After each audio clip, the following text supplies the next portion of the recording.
Hi, this is Dale O'Shills, pastor of Church of the Redeemer. Thanks for joining me for devotion time today. Glad that you're a part of this. Just want to ask you a question today. Are you a worrywart? You might say, what does that word mean? Maybe you've never heard that phrase before. Are you a worrywart? That term, worrywart, goes all the way back to the 1930s in a comic strip. And it was a particular character in a comic strip that had that name because it was a child that was constantly pestering other people. And the initial concept of the word worrywart involved someone that was a nuisance, someone that pestered other people, and it came to be to describe people who were worrying all the time about pretty much anything.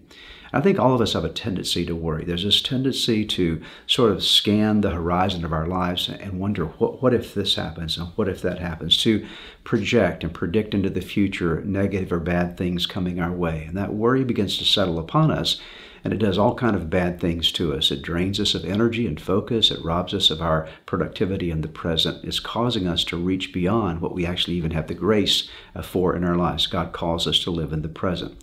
Corrie ten Boom made this statement about worry. She said, worry is a cycle of inefficient thoughts whirling around a center of fear. I like that. Worry is a cycle of inefficient thoughts whirling around a center of fear. There are many places in the Bible where God tells us to not be afraid. I want to read one of those passages for you in Isaiah chapter 43, the first 3 verses. I'm reading from the Message paraphrase. Listen to what it says. Don't be afraid.